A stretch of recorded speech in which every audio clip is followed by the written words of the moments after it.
Hai teman-teman di seluruh Nusantara, pada kesempatan kali ini saya akan melakukan perbaikan lemari pendingin kulkas satu pintu dengan keluhan tidak dingin. Baik, di sini sudah saya berikan sumber. Kita akan lakukan pengecekan di bagian ruang freezer. Untuk evaporatornya, di sini saya rasakan tidak ada terasa dingin sedikit pun. Namun terdengar suara sirkulasi freon pada bagian evaporatornya ini. Oke. Untuk lampu penerangannya memang mati. Di sini untuk bagian rak-raknya juga tidak terasa dingin. Baik, kita coba raba di dinding kulkasnya ini, tidak ada terasa hangat ya. Oke, kita coba balik dulu unit kulkasnya ini untuk melihat lebih jauh. Nah, di bagian belakang di sini bisa kita lihat untuk tipe serta modelnya ini. Di sini modelnya adalah SJN162D AF. Oke, di sini arusnya sebesar 0,7 ampere. Lalu di bagian sini ada diagram kelistrikan, cukup sederhana. Selanjutnya, mari kita lihat di bagian mesin. Di sini untuk pipa presnya tidak ada terasa panas, ya, tidak ada. Untuk filter dryer di sini saya rasakan tidak ada terasa hangat juga. Mesin kompresor terasa aktif bergetar, mantap. Untuk mesin kompresornya menggunakan SE30C1P9 yang kategorinya adalah 1/10 PK. Nah, seperti ini. Ada baiknya saya lakukan pengukuran berapa arus pada saat running ini. Apakah mencukupi di 0,7 ampere? Ternyata hanya sebesar 0,45 ampere. Artinya seperti tidak ada beban sama sekali untuk mesin kompresor ini. Ada indikasi kebocoran sistem atau buntu ya. Mungkin ada baiknya kita matikan dulu untuk melakukan pengecekan. Oke, di sini sudah saya matikan. Langkah pertama yang saya lakukan adalah di sini ada filter dryer. Saya akan pastikan terlebih dahulu apakah pada sistem ini terdapat kandungan gas freon. Yang mana di sini akan saya berikan lubang pada bagian filter dryer ini. Apabila ada semburan gas freon menandakan bahwa masalahnya ini karena terjadi kebuntuan sistem. Namun apabila tidak ada kandungan gas freon yang keluar, artinya ada kebocoran pada sistem. Oke. Di sini saya siapkan paku seperti biasa. Saya berikan lubang terlebih dahulu. Oke, masih belum ya. Saya coba lubangi lagi. Dan oh, ternyata memang tidak ada ya kandungan gas freonnya. Jadi kondisinya ada kebocoran pada sistem ini. Oke, saya akan coba berikan sedikit pipa kapiler pada lubang yang saya buat tadi. Gunanya pipa kapiler ini adalah untuk melakukan proses pemvakuman nanti apabila kita akan melakukan proses pengisian freon. Oke, saya coba berikan sedikit pipa kapiler pada lubang filter dryer ini. Selanjutnya setelah terpasang untuk pipa kapiler ini, di sini bisa kita las saja.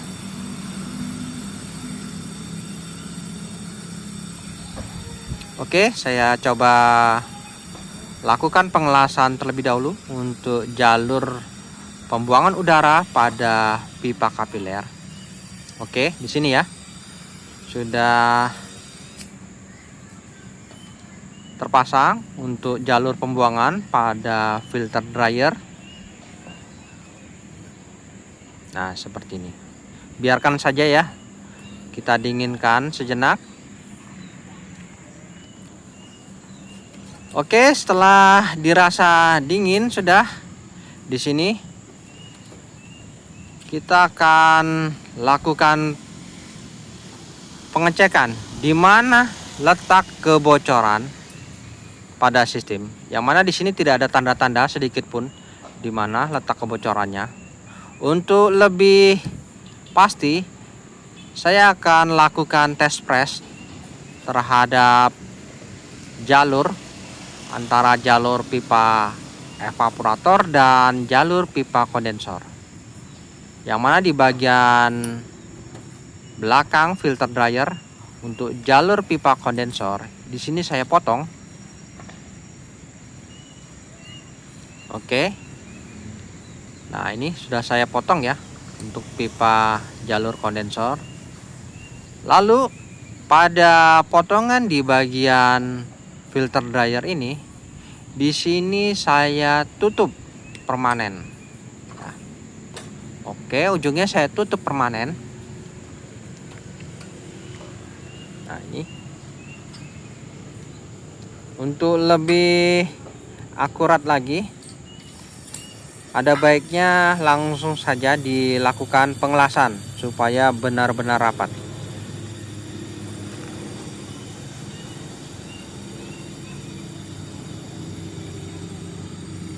Nah, ini sudah saya tutup.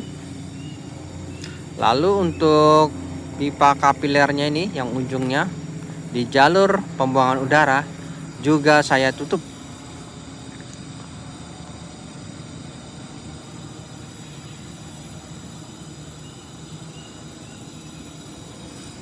Oke, sudah tertutup seperti ini.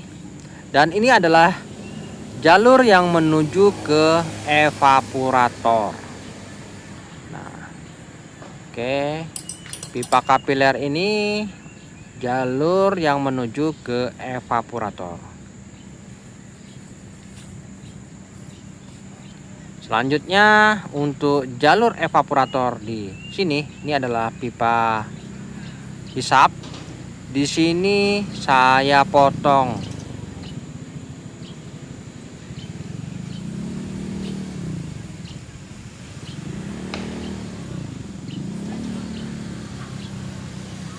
Oke, di sini saya potong terlebih dahulu. Yang mana untuk jalur pipa evaporatornya ini saya berikan ventil pengisian. Nah, seperti ini ya. Jadi sudah ada satu jalur, yaitu jalur evaporator yang ingin kita lakukan pengetesan nantinya. Oke, nanti kita lakukan pengelasan. Selanjutnya untuk jalur kondensor, di sini saya juga akan lakukan pengecekan. Oke, yang mana di bagian pipa presnya ini, di sini saya potong terlebih dahulu.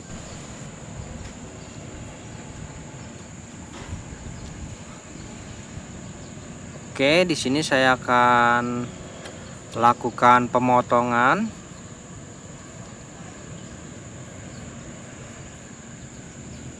Yang mana untuk jalur pipa kondensor ini wajib juga kita berikan test press nantinya untuk mengetahui apakah kebocoran di bagian jalur kondensor atau di jalur evaporator.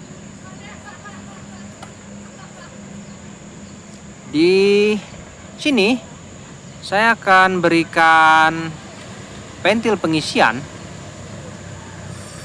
sama halnya seperti tadi di jalur evaporator.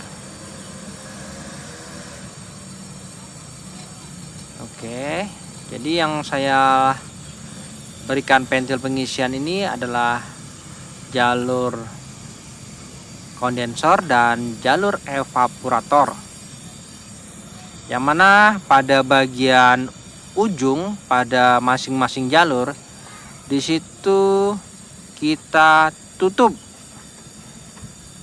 Nah, ini untuk jalur kondensor pun saya lakukan penutupan di bagian ujungnya. Dan jangan lupa langsung saja ditutup permanen supaya tidak ada kebocoran. Nah ya, seperti ini. Jadi sudah terdapat 2 jalur ini. Yang mana ini adalah jalur evaporator. Ya, ini jalur evaporator sudah saya tutup. Yang mana saya berikan pentil pengisian, ya. Oke. Selanjutnya ini adalah jalur kondensor dan ujungnya pun sudah saya tutup. Selanjutnya tinggal kita berikan test press pada masing-masing jalur menggunakan double manifold. Oke, kita bisa atur yang mana untuk jalur evaporator dan jalur kondensor. Di sini saya akan pasang terlebih dahulu untuk selang manifoldnya ini pada masing-masing jalur.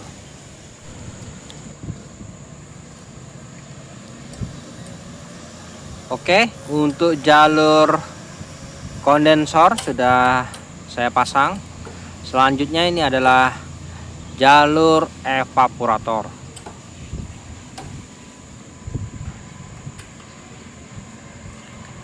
Oke, jadi dengan metode ini untuk proses perbaikan kebocoran pada sistem ini akan terdeteksi dengan mudah dan teratasi juga dengan sempurna.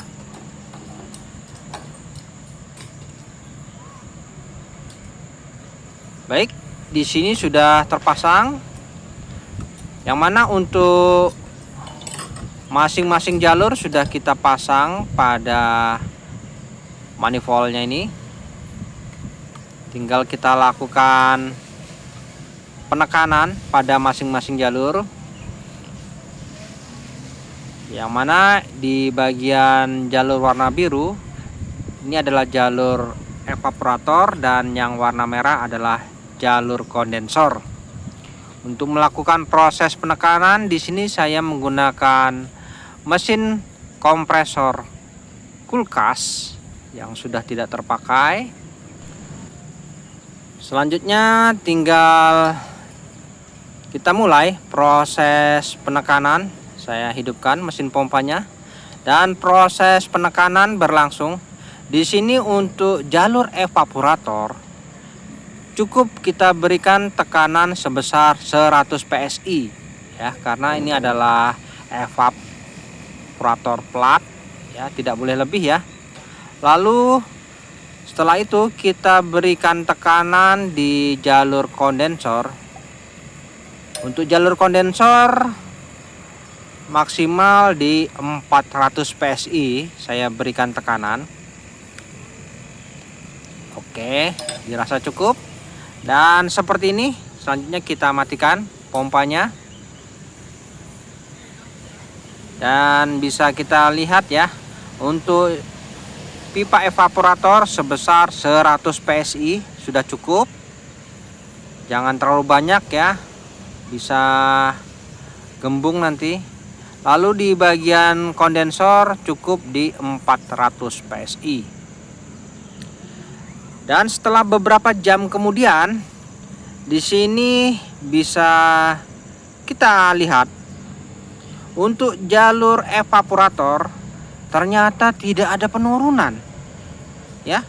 Artinya mantap ini untuk jalur evaporator. Lalu di bagian jalur kondensor di sini masih stabil ya di 400 PSI. Jadi tidak ada juga kebocoran ternyata.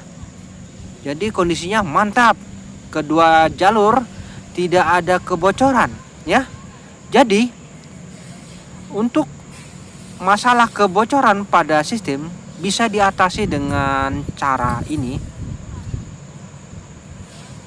Dengan kita lakukan test press, maka untuk kebocoran halus itu bisa kita atasi dengan metode ini ya. Oke, jadi di sini setelah kita lakukan test press dinyatakan tidak ada lagi kebocoran. Tinggal kita kosongkan saja untuk tekanan yang ada pada masing-masing jalur. Di sini untuk jalur kondensor saya buang tekanannya.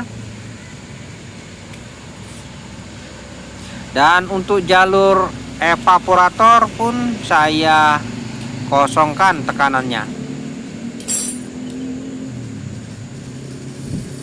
Nah, seperti ini. Saya kosongkan, saya buang tekanan yang ada pada jalur evaporator.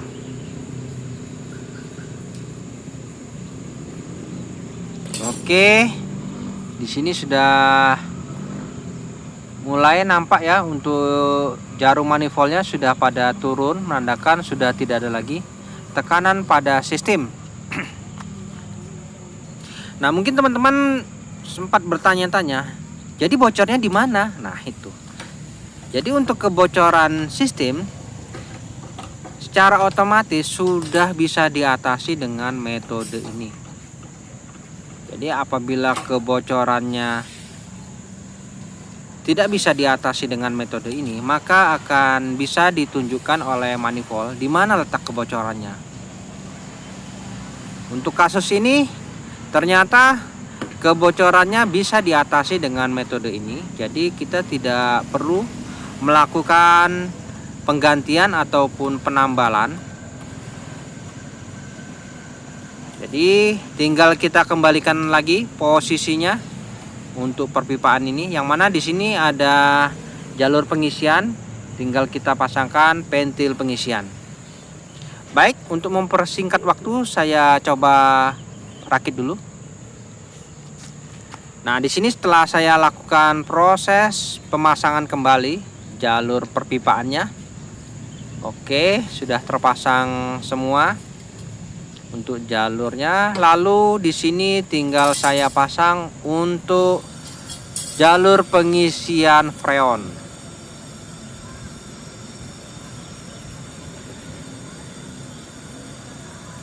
Oke, untuk jalur pengisian freon di sini saya akan pasangkan terlebih dahulu. Untuk jalur pipa kondensor, evaporator dan filter sudah terpasang semua.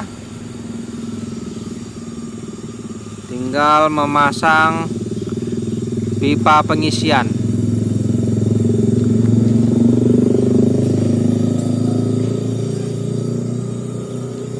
Oke, untuk proses pengelasan pada masing-masing jalur ini harus kita pastikan benar apakah tidak ada lagi kebocoran pada sistem. Jadi lakukan proses pengelasan ini dengan baik dan benar. Oke, kita cek kembali untuk jalur-jalur yang mana yang harus kita lakukan penyambungan.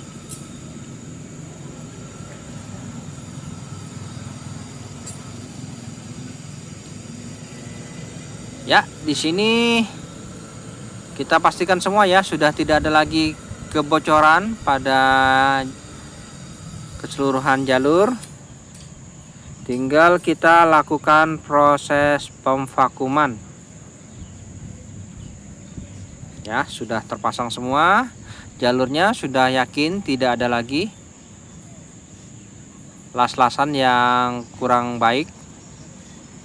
Pentil pengisian sudah terpasang. Saatnya di sini saya akan lakukan proses pemvakuman. Oke, sebelumnya saya pasang dulu untuk pasang ampere, berapa arus saat running tanpa beban. Saya akan berikan sumber terlebih dahulu ya. Oke, mesin kompresor aktif. Bisa kita lihat berapa arusnya. Arusnya di sini di 0,49 ampere. Oke. Di sini kondisinya belum ada beban. Arusnya sebesar 0,49 ampere. Lalu saya siapkan manifold untuk melakukan proses pengisian freon. Namun sebelumnya kita harus lakukan proses pemvakuman. Yang mana di sini pastikan untuk keran manifold berfungsi dengan baik ya. Pastikan apabila kita buka, di sini jarum menunjukkan di kisaran 0 PSI ya. Kemudian keran manifold saya tutup dan jarum manifold akan turun perlahan menuju ke minus 30 PSI. Oke. Di sini untuk jalur pembuangan udara pada pipa kapiler bisa kita lihat untuk arusnya sebesar 0,46 ampere. Udara yang terjebak pada sistem akan dibuang melalui jalur pipa kapiler ini. Pastikan di sini sudah tidak ada lagi udara yang keluar. Untuk proses pemvakuman di sini membutuhkan waktu kurang lebih selama 30 menit. Ya. Oke. Kita biarkan dulu sejenak kurang lebih 30 menit proses pemvakuman. Dan setelah 30 menit kemudian di sini proses pemvakuman saya rasa sudah cukup.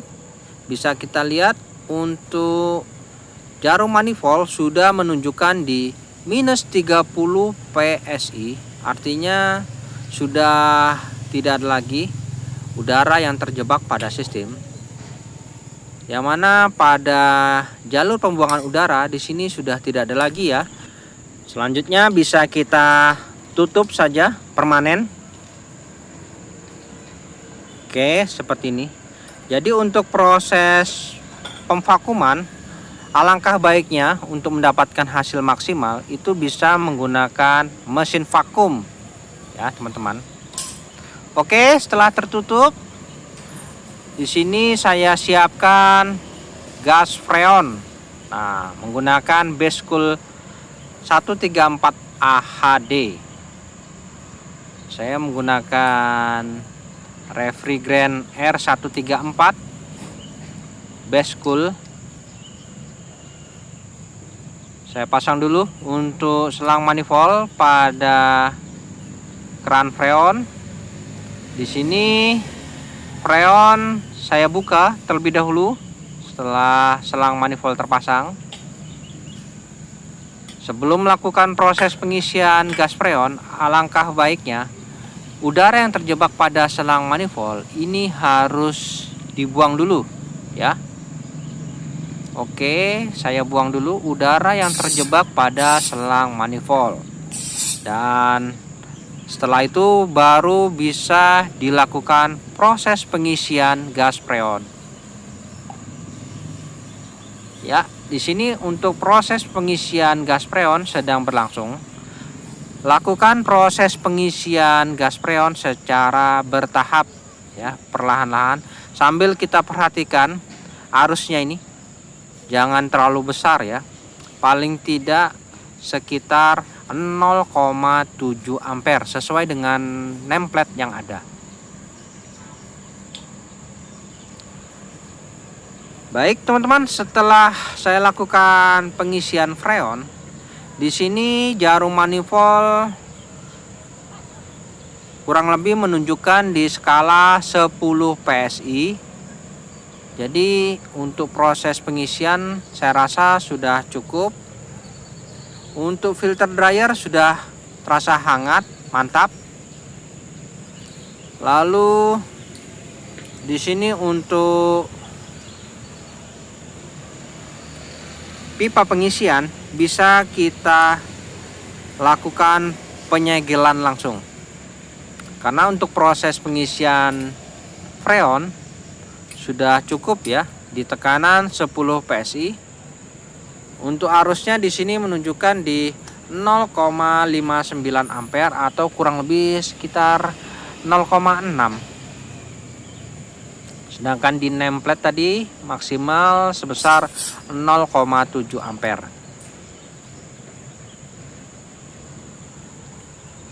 Oke, sebelum melakukan penyegelan pastikan sudah tidak ada lagi dorongan gas freon pada ventil pengisian ya. Sudah bagus ini, tidak ada lagi dorongan. Selanjutnya tinggal dilakukan penyegelan.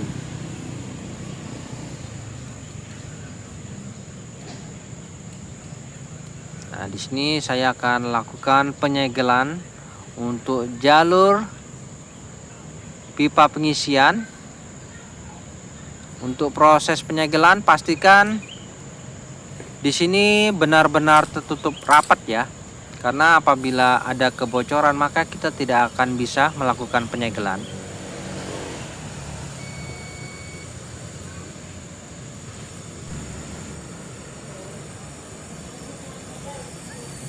Oke, di sini untuk jalur pengisian sudah saya lakukan penutupan dengan rapat.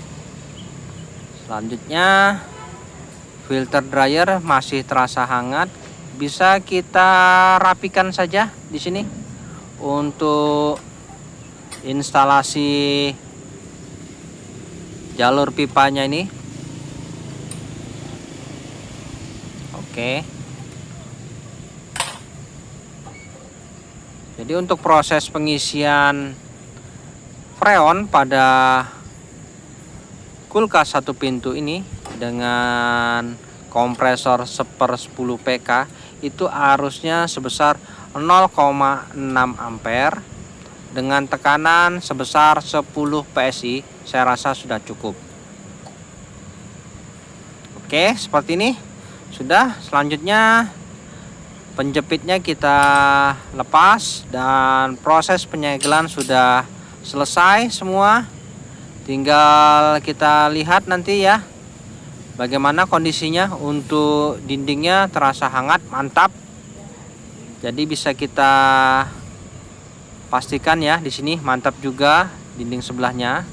Kita lihat lagi ya, kita balik dulu unit kulkasnya ini. Baik teman-teman, setelah selesai untuk proses pengisian freon, di sini bisa kita cek untuk sementara kondisi ruang freezer. Saya raba di bagian evaporatornya. Untuk pembentukan salju sudah terbentuk ya. Di sini sudah mulai terbentuk. Jadi untuk memastikan di sini saya lakukan pengetesan.